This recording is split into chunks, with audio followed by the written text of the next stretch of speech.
Nenek-nenek puluhan tahun jadi ketua umum partai.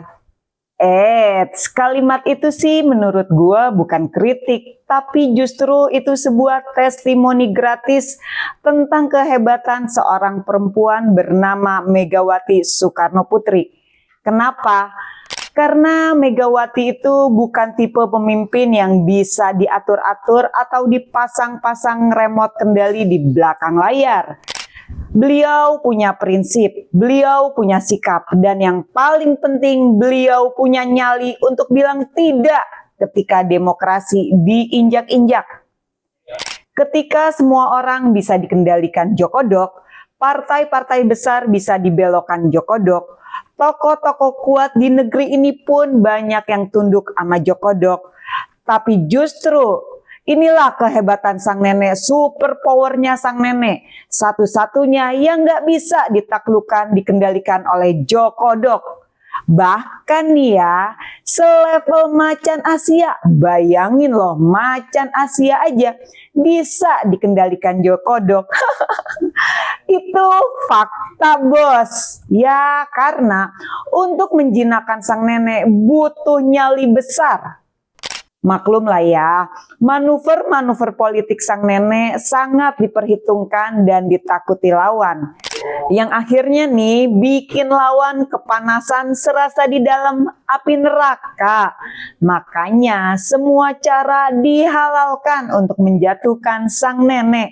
Tapi sayang, sang nenek tidak pernah merespon. Dia tetap santai menghadapi semua itu.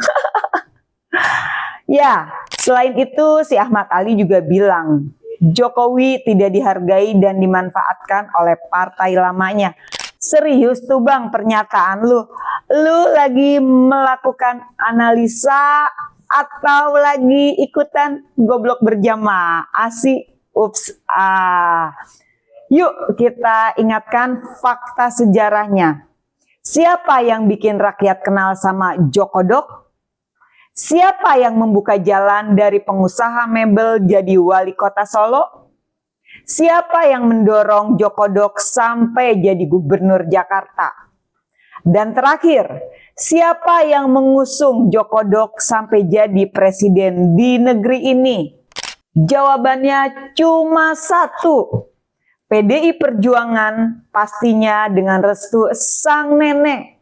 Ingat bos, tanpa itu semua Jokodok nothing. Bahkan kalau seluruh rakyat Indonesia pun dari Sabang sampai Merauke 1000% mendukung, tanpa kendaraan politik, tanpa partai pengusung, Jokodok nggak akan bisa masuk kertas suara. Paham lu sampai sini tolol? Ini bukan soal suka atau tidak suka. Ini soal aturan konstitusi dan fakta politik. Presiden harus diusung partai. Dan partai yang berani mungut si Jokodok pada saat itu hanyalah PDI Perjuangan dengan tangan terbukanya sang nenek. Jadi ketika si Ahmad Ali bilang semua itu yang muncul di kepala gue cuma satu bos.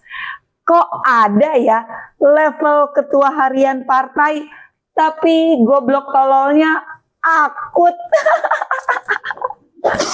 Yes, kita balik lagi ya soal nenek.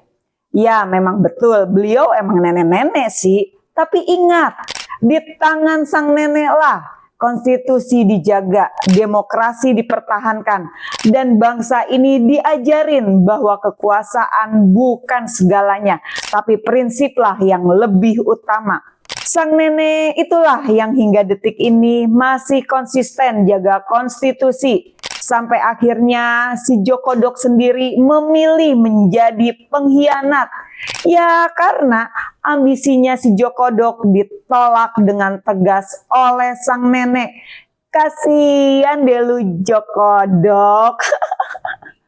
Gue tahu kenapa sih si Ahmad Ali ngomong seperti itu. Ya karena dia tuh nggak punya kemampuan seujung kuku pun seperti sang nenek. Nggak lebih, dia itu hanya seorang kutu loncat, mental pengecut, pecundang, dan penjilat. Bahkan hari ini banyak politisi tapi mentalnya kerupuk. Cuma berani melawan ketika sudah aman, cuma berani menyerang ketika banyak tepuk tangan. Tapi sang nenek berdiri melawan arus ketika semua orang memilih diam. Itulah kelasnya sang nenek. Dan kalau kita bicara soal si Ahmad Ali, sekarang yang sudah jadi kutu loncat itu loh, dari Partai Nasdem ke Partai Solidaritas Indonesia, gue jadi bertanya-tanya, jangan-jangan kutu loncatnya itu bukan semata-mata karena idealisme, tapi justru itu bagian dari strategi untuk aman dari bayang-bayang dugaan korupsi. Ya, yang sekarang belum ada tindakan tegas dari KPK.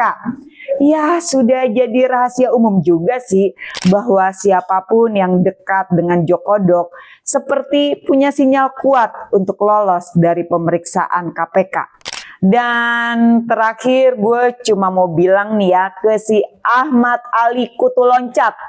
Sebelum lu ngomong nenek-nenek ketum partai, coba lu ngaca diri. Apa lu udah sehebat sang nenek baru ngebacot, goblok?